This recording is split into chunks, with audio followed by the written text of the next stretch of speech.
Va ora in onda Calcio Parlando.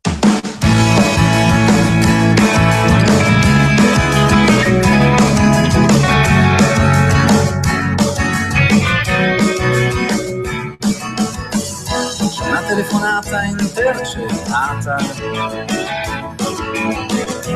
una partita è stata bloccata. Calciatore, allenatore, commentatore, non menta per favore. A Radio Padania Libera diamo subito la parola a Daniele Amadasi. Ricordo il numero per intervenire sui temi sportivi, il numero è lo 02 66 20 35 29. Benvenuto Daniele. Grazie mille a te Giulio, buon lunedì 19 gennaio, quindi anche dalla redazione sportiva di Radio Padania Libera con la voce di Daniele Amadasi. Andremo a commentare per 60 minuti quanto è successo nella giornata calcistica della massima serie, quindi puntata di Calcio Parlando che come abitudine verrà divisa in due parti, primo e secondo tempo, definiamolo così, dalle 15:30 alle 16 con la mia conduzione, poi a partire dalle ore 16 il secondo tempo firmato Alessandro Gazzera. Ripartiamo quindi con quanto è successo nell'ultima giornata del girone d'andata, giornata numero 19, risultati: Empoli-Inter 0-0 con il pareggio che va stretto ai toscani, incredibilmente, che forse meritavano la vittoria nei confronti dell'Inter. Palermo-Roma 1-1 per una giusta suddivisione della posta per quanto visto in campo. Lazio-Napoli 0-1, tra le polemiche per i due possibili rigori non concessi ai biancocelesti. Cesena-Torino 2-3 con il ritorno alla vittoria dei Granata, a realizzare la rete decisiva Maxi Lopez ne acquisto dal Chievo Verona che invece ha perso proprio all'ultimo istante con la Fiorentina 2-1 con la rete decisiva di Babacar oltre il 90esimo. Genoa-Sassuolo, gara spettacolare 3-3 con gli emiliani 3 volte in vantaggio, ma i liguri 3 volte bravi a recuperare lo svantaggio, alla fine quindi pareggio spettacolare. Milan-Atalanta 0-1, la sorpresa della giornata con i bergamaschi che sono riusciti a superare il Milan in casa, quarta sconfitta stagionale per i rossoneri. Parma-Sassuolo 0-2, direi come da previsione della vigilia.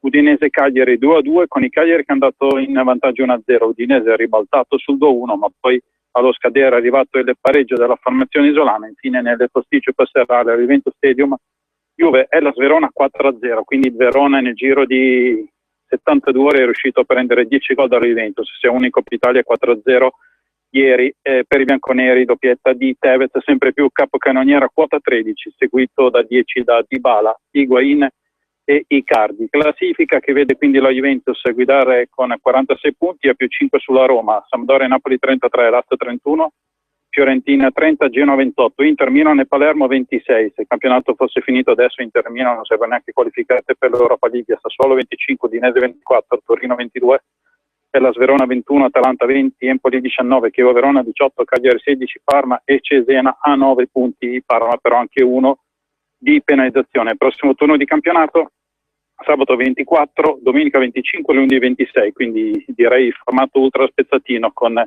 le 10 gare suddivise nel giro di 48 ore. Si aprirà sabato con Cagliari Sassuolo alle ore 18, poi la chiusura per lunedì 26 gennaio con Napoli-Genoa alle ore 21. Questa settimana ritorna anche la Coppa Italia, ma andremo poi ad approfondire il discorso nella seconda parte. Per quello che riguarda invece la prima parte di Calcio Parlando, chiedo l'umido alla regia per sapere se è pronto il nostro primo collegamento. Fra un minuto sarà in linea con noi Sebastiano Vernazza. Perfetto, quindi fra un minuto avremo Sebastiano Vernazza e direi di approfittare in questi 60 secondi per parlare anche del campionato cadetto che dopo la lunga sosta invernale è ritornata in campo. Fra sabato e domenica si sono disputate le prime 10 delle 11 gare valevoli per la giornata numero 22, ovvero la prima del girone di ritorno. 5 vittorie e 5 pareggi, questa sera si chiuderà con il posticipo Bologna-Perugia. A portare a casa la vittoria e la posta piena sono stato il Brescia che ha superato il Frosinone, la Ternana, grazie alla doppietta di Bogino è riuscito a portare a casa la vittoria, così come il Pescara con la doppietta di Pasquato, per cui possiamo dire che anche la formazione abruzzese è andata molto bene, così come Lanciano che ha superato in casa 3-0 il Catania. Poi la sorpresa di giornata è arrivata da Carpi, dove la capolista ha perso 1-0 contro Livorno dell'esordiente Gelain, quindi il nuovo tecnico è partito benissimo. Carpi conserva comunque il comando a classifica a quota 43, a più 9 su Bologna, Frosinone e Livorno, poi Lanciano, Avellino 33, Pescara e Pro Vercelli 31. Per quello che riguarda invece le posizioni di bassa classifica, vediamo il Varese 23, Latina Catania e Crotone 21, Cittadella 20. Questo per quello che riguarda anche il campionato cadetto, che rivediamo questa sera vedrà la conclusione della prima giornata del girone di ritorno con il posticipo del Dallara fra Bologna e Perugia con i rossoblù, quindi che cercheranno di ottenere la vittoria per accorciare la classifica nei confronti del Carpa e salire in seconda posizione solitaria. Dalla serie cadetta torniamo in massima serie, quindi dovremmo avere il nostro primo collegamento. Seba? Sì, eccomi, pronto?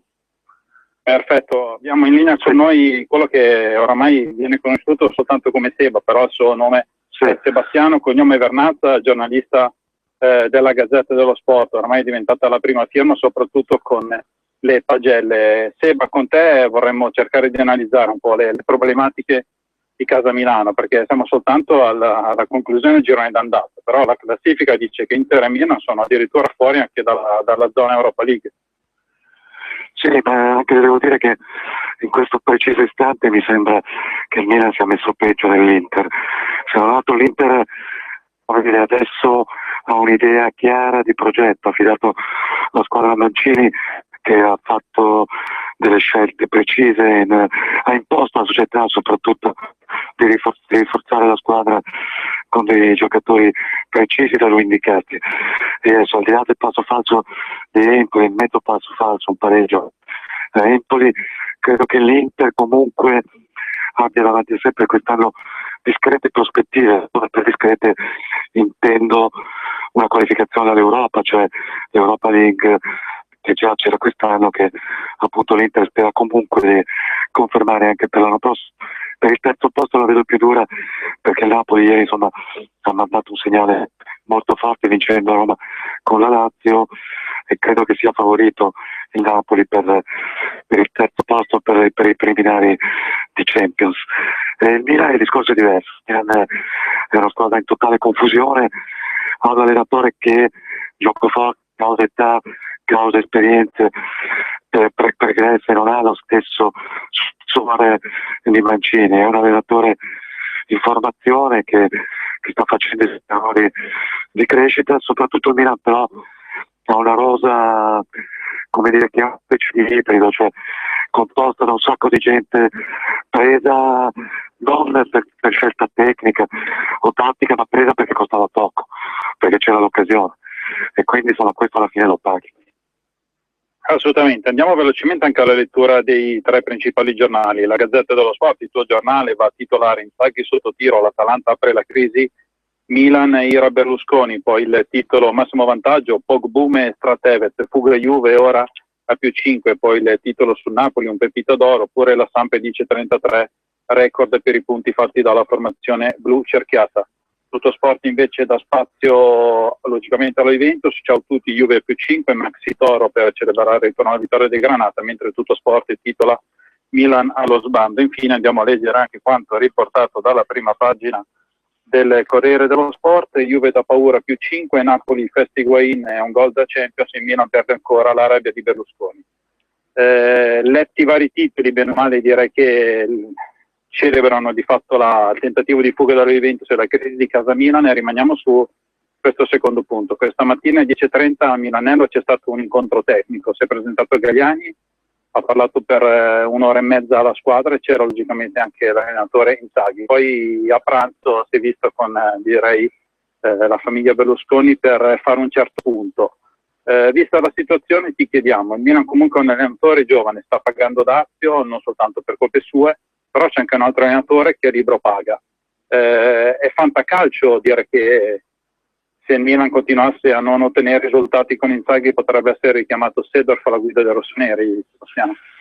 No, francamente la vedo un po' difficile, insomma tutto è possibile per carità, però insomma sono lasciati talmente male Seedorf e il Milan che è vero, insomma l'allenatore è ancora sotto contratto, quindi sarebbe obbligato nel caso ad accettare la richiamata, pena la perdita appunto dello stipendio dell'ingaggio. Però insomma credo che sia un'ipotesi un po' remota. Non lo so, al Milan sta succedendo qualcosa, anche questo caso Sacchi che si è creato alla vigilia della partita con l'Atalanta e che secondo me ha un po' destabilizzato l'ambiente di Milanello. È una cosa un po' strana, particolare, cioè Berlusconi che che rivuole appunto Sacchi in orbita Milan ufficialmente per coordinare gli allenatori delle giovanili, ma chiaro che è un personaggio con la storia, col passato, con la cultura calcistica di Sacchi, insomma, se torna al Milan non credo che vada lì solo per dire all'allenatore della primavera come giocare, per cui Milan è una situazione, Milan c'è una situazione chiaramente in divenire dove tutto può ancora accadere. Io più che Seedorf nel caso Inzaghi venisse esonerato penserei a questo punto a una soluzione interna, magari un Passotti allenatore di campo, e però magari appunto con Sacchi sopra la testa che prende le grandi decisioni. Ecco, ieri in conferenza stampa c'è stata una dichiarazione, direi non proprio simpatica, di Montolivo, il capitano, nei confronti del proprio tecnico Inzaghi, che poi si è diciamo così preso tutte le colpe per il non gioco, ma soprattutto per un Milan ieri che ha dimostrato di essere sulle gambe, cioè l'Atalanta correva 2 volte quello che facevano i rossoneri. Poi a livello di mercato stamattina è rimbalzata la notizia del fatto che Okaka è stato messo fuori rosa dalla Sampdoria per un contratto in scadenza a giugno del 2016, e questo potrebbe essere, diciamo così, un altro arrivo in casa rossonera, un altro attaccante e soprattutto quasi un low cost per un Milan che comunque conferma di avere sempre problematiche nella zona mediana del campo. Sì, no, perché Okaka è un buon giocatore, ma non è un giocatore che può spostare grossi equilibri. È chiaro che Inzaghi con Okaka dovrebbe rivedere molto del suo sistema di gioco, perché lui adesso gioca di fatto con un centravanti che è Menez, che peraltro ieri è stato forse il peggiore in campo. Okaka sarebbe un buon acquisto, ma non sarebbe un acquisto eccezionale. Sarebbe un acquisto che permetterebbe al Milan di restare in corsa per un posto in Europa League, che a questo punto della stagione comunque non è da disprezzare. Un obiettivo importante che è la Coppa Italia, e credo che Inzaghi si giocherà molto lì nella partita con la Lazio a fine gennaio. Se dovesse andare fuori anche dalla Coppa Italia, forse insomma la situazione potrebbe mettersi male per lui. Ecco, prima di passare ad analizzare la situazione di casa Inter, Sebastiano, ti faccio una domanda per quello che concerne un po' il Shaarawy. Cioè, un giocatore che 2 anni fa di fatto sembrava esplodere, l'anno scorso ha avuto grossi problemi e quest'anno comunque non riesce a ritornare, magari non proprio su livelli di 2 stagioni or sono, però neanche su livelli consoni, per cui ti chiedo che problemi può avere questo ragazzo, considerando le tantissime voci che girano, però rimaniamo soltanto sull'aspetto tecnico. Guarda, io Shaarawy lo seguo da anni, veramente da anni, e secondo me è un grande giocatore, cioè o meglio, ha le potenzialità del grande giocatore. Secondo me i problemi di Shaarawy sono 2. Il primo è di carattere mentale, è ancora un ragazzo, non ha ancora fatto il salto, non è ancora diventato puro al 100%. È un ragazzo, ha problemi di fiducia, di autostima e non riesce a decollare, non riesce a far valere la propria personalità, forse perché ha un deficit di personalità in questo momento. Poi chiaramente si cresce e si spera che la personalità arrivi. L'altro problema di Shaarawy secondo me è il ruolo, nel senso che in questi anni al Milan è stato esterno d'attacco e per carità ha anche giocato delle ottime partite in quella posizione, perché è un ragazzo generoso che corre, che copre 80 metri di campo, però per esaltare al massimo secondo me Shaarawy dovrebbe farlo giocare come seconda punta, meglio dietro la prima punta, cioè praticamente come trequartista. Io Shaarawy lo vedo come una miniatura di Kaká. Difatti non a caso credo che le cose migliori della sua carriera sotto un certo aspetto le abbia fatte a Padova prima dell'infortunio, quando Calori lo faceva giocare proprio lì, lo faceva giocare proprio sulla tre quarti, svincolandolo anche da certi obblighi, insomma, di rientro, di marcatura, di raddoppio, eccetera. Ecco, quindi premesso appunto che Shaarawy ha comunque un grosso problema di personalità con se stesso, deve tirare fuori il carattere, eccetera, però il giocatore c'è, le qualità tecniche sono notevoli, e secondo me insomma se gli cambiassero il ruolo, se lo rimettessero, se lo liberassero da certi compiti, potrebbe esplodere definitivamente. Direi che hai fatto un'analisi a dir poco perfetta sulla situazione di Stefano Shaarawy. Dal Milan passiamo all'Inter, situazione di classifica a pari punti del Milan del Palermo, però abbiamo detto probabilmente c'è una situazione diversa di un Inter che comunque è intervenuta sul mercato, però la gara di Empoli è stata una gara bruttissima. L'Inter di fatto ha subito quasi per 90 minuti, direi che la vittoria sulla carta l'avrebbe meritata la formazione toscana allenata da Sarri, però un Inter che forse ha fatto un tiro in porta se non zero, cioè un tabellino comunque miserissimo, quando si pensava che potesse essere un po' la gara, diciamo così, della svolta per permettere ai nerazzurri di riprendere quella rincorsa che abbiamo detto a livello europeo servirà a livello di piazzamento Champions, perché l'Inter è andata a rischiare pesantemente, perché ha un deficit di 230 milioni di euro che deve restituire in 4 anni attraverso istituti bancari e altro, e soprattutto poi si sta continuamente indebitando. L'abbiamo visto tutte le uscite che dovrà fare a giugno per cercare di raggiungere la Champions League, che rimane, diciamo così,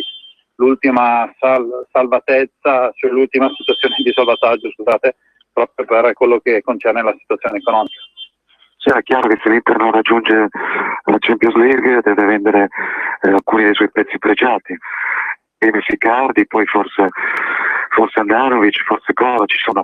È evidente che poi i nati vengono a treppie, in qualche modo i soldi devono saltare fuori per il fallimento. L'Inter ha fatto ha scommesso su se stessa e ha puntato tutto al terzo posto. In questo momento è molto dura vedere appunto l'Inter terza, anche perché, ripeto, secondo me il Napoli è decisamente più forte a livello di organico in questo momento, anche di squadra, di organizzazione di gioco. Però insomma con l'Inter si vede qualcosa di diverso rispetto al Milan, cioè si vede un'identità, si vede perlomeno un progetto, cioè un'idea forte, un'idea guida. Questo non significa che si arriverà al terzo posto, però comunque in vista della prossima stagione si stanno gettando le basi. Io credo che l'anno prossimo l'Inter dovrebbe fare bene. Quanto tempo, insomma, sì, ha giocato malissimo, brutta prestazione, però insomma giocare a Empoli non è facile, fece fattore anche il Milan quest'autunno, insomma è stato un punto, sono stati due punti persi sicuramente, però secondo me in altri tempi, neanche troppo lontani, forse l'Inter quella partita l'avrebbe persa, invece l'ha pareggiata. Ecco, per rimanere invece sul tema obiettivi, hai detto che il Milan potrebbe salvare la stagione puntando alla Coppa Italia. L'Inter invece ha un'occasione comunque magari particolarissima vincendo l'Europa League, perché da quest'anno chi andrà a vincere l'Europa League poi otterrà un posto in Champions League, per cui potrebbe essere, diciamo così, quasi per assurdo più facile vincere l'Europa League che arrivare terzo. No, l'Europa League è ancora lunga, adesso riparte adesso, sono ancora fino alla finale, sono 5 turni, finale compresa mi pare. Insomma è praticamente un mini campionato pieno di insidie. Sicuramente Mancini ci proverà, però un conto è dire, un conto è fare. Insomma riparte fra 3 mesi se eventualmente l'Inter sarà arrivata quantomeno alle semifinali. Adesso è assolutamente prematuro puntare sull'Europa League come porta d'accesso alla Champions, cioè è più facile immaginare il terzo posto. Ecco, chiudendo il discorso delle due formazioni milanesi, prima di lasciarti Sebastiano, un commento sulle due, direi, formazioni a sorpresa di questo campionato, che senza dubbio penso siano Palermo e Sassuolo, due squadre che sono partite per ottenere la salvezza, però verosimilmente riusciranno ad averla con 10-12 turni di anticipo. Sono due squadre che stanno dimostrando un gran bel calcio. Il Sassuolo abbiamo visto anche ieri fare una gara spettacolare contro il Genoa, il Palermo ha tenuto testa alla Roma e ha giocato molto bene il primo tempo, poi è calato alla distanza, però devo dire che sono due squadre che stanno facendo vedere un gran bel calcio.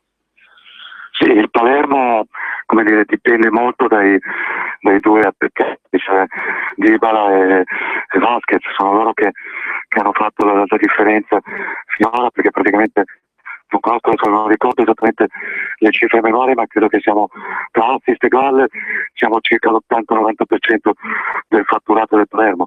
Poi Iachini è stato bravo attorno a questi due a costruire una squadra solida, una squadra comunque che ha avuto qualche difficoltà iniziale. Non dimentichiamo che all'inizio stagione sembrava appunto che Iachini dovesse essere esonerato, poi però insomma si è ripresa, sono esplosi questi due, la squadra è solida, sa difendersi, gioca con intensità, però torniamo sempre lì, se non ci fossero Dybala e Vasquez forse la strada ha molti problemi. Il Sassuolo è un discorso diverso, perché Di Francesco sono anni che lavora a questo progetto, qui diciamo conta molto di più l'organizzazione del gioco rispetto anche se il Sassuolo di giocatori forti ne ha, perché Grazia è tornato se spesso negli ultimi tempi, Berardi è un potenziale campione, insomma ci sono individualità, ma nel Sassuolo c'è soprattutto un'identità forte di gioco, di sistema, di modulo. Ecco, ultimissima cosa, poi ti lasciamo veramente, Sebastiano, ringraziandoti per il tempo che ci hai dedicato, dalle note positive a quelle negative. Parma e Cesena di fatto hanno quantomeno un piede in Serie B oramai. Sì, credo che ormai insomma ci vorrebbe un miracolo, perché sono veramente ancorate al fondo della classifica, si è creata una voragine tra loro e il resto del gruppo, per cui la vedo dura, insomma, la vedo veramente dura. Spiace perché sono due belle piazze, l'Emilia tra l'altro appunto c'ha già il Bologna in B, che auguriamo appunto al Bologna di tornare in A, vanno giù anche Parma e insomma è una regione che prende i pezzi, per fortuna c'è il Sassuolo insomma che tiene alta la bandiera di questa dell'Emilia Romagna.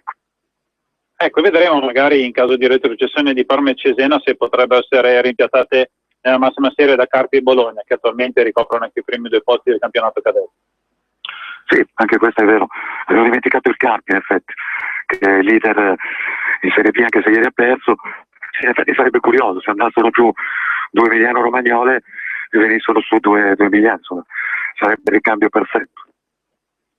Infatti, Sebastiano, grazie mille del tuo intervento, ci sentiamo nelle prossime puntate e soprattutto poi rimandiamo ai vari e tantissimi lettori della Gazzetta andare a leggere le tue sempre stupende pagelle che fai per la Rosa. Grazie mille, per risentirci, buona giornata. Grazie mille quindi a Sebastiano Vernazza, giornalista della Gazzetta dello Sport, che oramai molto spesso viene in trasmissione da noi anche in versione editorialista, andando un po' a commentare quello che sono le varie vicende calcistiche. Logicamente con lui oggi ci siamo un po' soffermati sulla crisi che sta colpendo ormai da qualche mese l'aspetto tecnico di Milan e Inter, 2 formazioni che erano partite cercando di recuperare il tempo perso nella scorsa stagione, quando avevano fatto 2 campionati assolutamente sufficienti, e quest'anno invece le 2 formazioni continuano ad avere grossi problemi. L'abbiamo detto, oggi classifica alla mano, le 2 formazioni di Milano sarebbero fuori dalla zona Europa League, con tutte le problematiche che poi possono riguardare soprattutto l'aspetto economico, perché più volte siamo andati anche a raccontare. Prima di concludere la prima parte della trasmissione di Calcio Parlando, diamo anche un riassunto un po' delle vicende del calciomercato che va a chiudere lunedì 2 febbraio. Oggi la Sampdoria di fatto dovrà cercare di ufficializzare gli acquisti di Samuel Eto'o, ex Inter, che arriverà in blu cerchiato dall'Everton, contratto per 1 anno e mezzo, e poi dovrebbe, diciamo così, portare a termine anche l'acquisto di Luis Muriel, che era stato, diciamo così, ingaggiato per 12 milioni di euro dall'Udinese, poi l'attaccante colombiano non aveva passato le visite mediche. Adesso, diciamo così, si sta un po' attendendo che l'Udinese abbassi il prezzo a 8-9 milioni di euro, ma un giocatore che alla Sampdoria interessa. Una Sampdoria che oggi abbiamo raccontato la situazione abbastanza difficile di Uno Kaka, che di fatto è stato messo fuori rosa dopo le lamentele pesanti per aver giocato poco in questo periodo. Un giocatore, Stefano Kaka, che va in contratto di scadenza a giugno del 2016, quindi vedremo che cosa succederà. Certo è che una formazione come il Milan, che già spesso, diciamo così, si era fatto avanti per l'attaccante italiano, potrebbe poi magari accelerare anche la situazione. Per il resto è un mercato per adesso fermo, bisognerà vedere cosa succederà soprattutto negli ultimi giorni, soprattutto con i vari attaccanti che saranno coinvolti. Per quello che riguarda invece i parametri zero, l'abbiamo detto, Neto di fatto rimarrà la Fiorentina fino a giugno, poi andrà via, vedremo se finirà alla Juventus o alla Roma. Lo stesso discorso vale per Pazzini, che rimarrà in rossonero fino al 30 giugno, e anche Giovinco rimarrà alla Juventus. Poi per Sebastian Giovinco un ricchissimo contratto nella Major League Soccer del Nord America, andrà a giocare a Toronto, un contratto di 5 anni e guadagnerà una cifra incredibile, ovvero di 8 milioni di euro netti a stagione. Questo direi quanto viene dato proprio a livello di ultimissime notizie di calciomercato. Con questo siamo arrivati in conclusione della prima parte di Calcio Parlando. Daniele Madasi, un ringraziamento, ritorneremo fra 3 minuti con diciamo così, il secondo tempo condotto da Alessandro Gazzara. Si andranno a analizzare altre tematiche della giornata numero 19 della massima serie, per cui la linea può momentaneamente tornare alla regia e poi il secondo tempo di Calcio Parlando.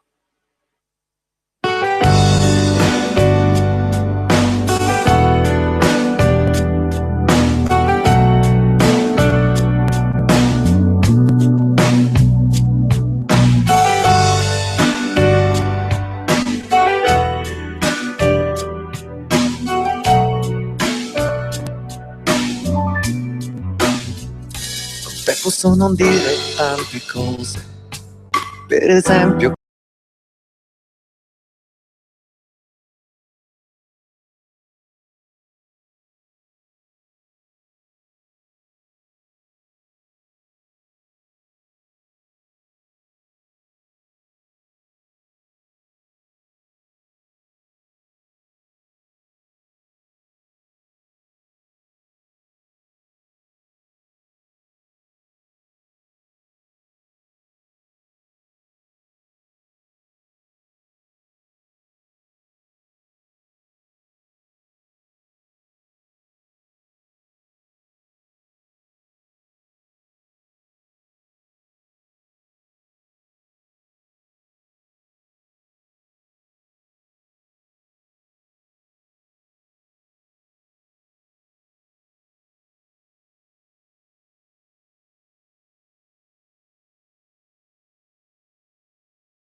secondo me è un giocatore molto buono, ma che il tecnico Campano fa entrare spesso e volentieri a partita in corso, e quindi questo vuol dire che alla Fiorentina manca una punta. Non vorrei che potesse arrivare proprio la Fiorentina o Caga. Sarebbe un colpo molto interessante. Fiorentina, con cui completiamo anche il quadro della Coppa Italia, che dovrà affrontare l'Atalanta, una squadra che arriva rigenerata da un mercato che ha portato Piniglia, ma soprattutto dall'importante vittoria contro il Milan. Come vedi questa gara, che sembra quella forse più combattuta delle 4 di questa settimana? Sì, è la gara più combattuta, e anche l'Atalanta, se permette, è guidata da un tecnico che è sottovalutato, perché Colantuono secondo me è un bravissimo allenatore, un allenatore che fa giocare molto bene al calcio le proprie squadre, oltre ad essere un allenatore sempre molto corretto e molto di classe. Ha vinto molto bene ieri a Milano contro il Milan, devo dire, giocando anche una gran partita, ed è una partita molto difficile di Coppa Italia, molto impegnata in Coppa Italia. Io credo che la Fiorentina suderà parecchio, e credo che anche qui il prossimo sia una tripla a tutti gli effetti, perché, ripeto, l'Atalanta è una gran bella squadra, gioca molto bene, è allenata molto bene da un allenatore bravissimo. Invece, parlando di squadre che sembrano almeno parzialmente rigenerate dal mercato, troviamo un Torino che lotta contro il Cesena, si fa anche rimontare, ma che poi trova il gol della vittoria. Ora, abbiamo visto che il Torino non è quello dell'anno scorso, dove, trascinato dai gol di Immobile e Cerci, era riuscito a centrare l'Europa League. Però un timido primo segnale forse di risveglio c'è stato in quel di Cesena, contro un Cesena che non so come la pensi tu, ma sembra veramente ormai destinato alla Serie B, a meno di veramente di un grosso miracolo. Allora, io devo dire che ieri il Torino ha vinto una partita che potrebbe essere stata decisiva per il proprio campionato, perché il rischio per Torino è quello di trovarsi invischiato una lotta per non retrocedere. E trovarsi la lotta per retrocedere, si sa che può succedere, di tutto può succedere. Adesso ha 6 punti per la zona della salvezza, non sono tantissimi, ma comunque sono una quota che garantisce una sicurezza importante, perlomeno. Secondo me non dovrebbe ricorrere rischi, poi il campionato è molto lungo. Ha ritrovato il gol di Quagliarella, che è importante, e soprattutto è stato Maxi Lopez, no, questa è la notizia. Il Cesena è indubbiamente spacciato, secondo me quest'anno la quota per retrocedere, la quota salvezza sarà molto bassa. Io penso che Parma e Cesena siano abbastanza spacciati, e poi il resto, Cagliari e Chievo se la giocheranno, insomma. Poi deve stare attenta anche lei alla Sverone, molto attenta. Ecco, proprio in quest'ambito ti chiedo, se tu fossi un dirigente del Toro, in questa finestra di mercato, abbiamo già capito che comunque servono dei rinforzi, tu su cosa andresti a puntare per cercare anche poi di affrontare un Atletico Bilbao in Europa League, perché ricordiamolo, questo sarà l'impegno del Toro? Ma io credo che il Toro manchi un attaccante, comunque ancora, perché io penso sempre che le squadre debbano essere, anche oltre a difendere, a fare gol. Il Torino fa pochissimi gol, a parte i 3 di ieri, ma contro un Cesena che è veramente una squadra mediocre. Ma il Toro fa pochi gol, non ha un bomber vero, perché Quagliarella difficilmente arriva a più di 10 gol in campionato. Maxi Lopez sono tanti anni che non gioca più a livelli di Catania, e quindi al Toro manca un attaccante che faccia gol, oppure quantomeno un attaccante che aiuti gli attaccanti a fare gol. Mi sarei aspettato che il Torino potesse puntare su Giovinco, perché l'allenamento lo dava in uscita, e pensavo che potesse ripetersi l'operazione Quagliarella. Però a questo punto non lo so, ci sono molti attaccanti che sono, tra virgolette, sul mercato, quindi Osvaldo, Borriello, lo stesso Caga, oggi abbiamo avuto questa notizia. Io non so se anche Gomez della Fiorentina possa essere in partenza, quindi ci saranno molti attaccanti in giro, e io, se fossi il Torino, punterei anche lì, forse darei un pochetto più di qualità anche al centrocampo, insomma. Il Toro è una squadra che dalla difesa e il portiere è messa bene, poi centrocampo e attacco secondo me lascia molto a desiderare. Siamo in una fase forse un pelino statica del calciomercato, ma comunque possiamo già, tracciare una sorta di piccolo bilancio. Quali sono secondo te le squadre che effettivamente si sono rinforzate meglio, e chi invece andiamo ad approfondire, dovrebbe intervenire o per sfoltire o per arricchire anche la sua rosa? Ma guarda, secondo me si è mossa benissimo la Sampdoria, perché Eto'o è un gran colpo. Io ripeto, secondo me è un attaccante che è uno dei giocatori tipo Trezeguet, che secondo me pure a 60 anni continueranno a fare gol sempre, quindi ha stato il puntero che gli mancava. E ho visto che si sta muovendo bene, l'Inter si è mossa bene con Podolski e Shaqiri, ma sono due giocatori da valutare. Io mi aspetto qualche cosa dalla Juventus, dalla Roma, perché da quello che ho capito Destro è comunque considerato in uscita dalla Roma, e Borriello pure, e mi aspetto che anche qualcosa da Fiorentina e Lazio, perché comunque queste sono tutte squadre. La Juventus, ieri ha detto Allegri che serviva un centrocampista, io non escludo che possa arrivare oltre a un centrocampista, un trequartista, oppure un giocatore sulla fascia sinistra, perché Padoin è comunque adattato al ruolo, quindi non escludo che anche lì. E poi vediamo se viene questo famoso trequartista di cui ha chiesto Allegri. Comunque la Juventus interverrà. La Roma, io credo che ci cederà Destro oltre a Borriello, ma ecco, il complessivamente quella che si è mossa meglio secondo me è stata la Sampdoria fino adesso, e la Fiorentina con Diamanti comunque anche lui un bel colpo. È difficile fare acquisti azzeccati a gennaio, perché tu grosso modo per prendere o i giocatori, tra virgolette, gli scarti delle altre squadre, o i giocatori che hanno rotto l'impreso con l'ambiente. Universi potrebbe essere Okata, che fino a un paio di partite fa era stato anche convocato in nazionale, insomma. Ecco, proprio in ottica mercato si fa il nome di Salah vicino alla Roma. Secondo te può essere il profilo giusto per la squadra di Garcia per cercare di prendere questo primo posto, oppure bisognerebbe cercare giocatori dal profilo diverso? Beh, allora, io innanzitutto penso che Mourinho è un allenatore intelligentissimo. Se un calciatore forte non lascia partire così facilmente a gennaio, questo va detto. Poi potrebbe benissimo starci nel campionato italiano. Alla Roma manca, secondo me, un attaccante che sia la vera punta, perché la Roma non gioca con una punta. La punta della Roma in teoria è Totti, poi c'è Gervinho e Turbe, che grosso modo gli girano intorno, oppure ogni tanto ci gioca Ljajic. Insomma, a Roma manca una punta centrale che faccia gol. Quindi non lo so quale possa essere. Sarà secondo me che è proprio il giocatore che serve la Roma. No, ma manca proprio, ecco, io servo la Roma, la Roma che devo provare, io l'ho detto, se ero Garcia lo chiedevo io, perché comunque per una per 6 mesi tu ti garantisce una buona dose di gol che non guastano. E poi la Roma se invece ha un grosso problema che è quello del portiere.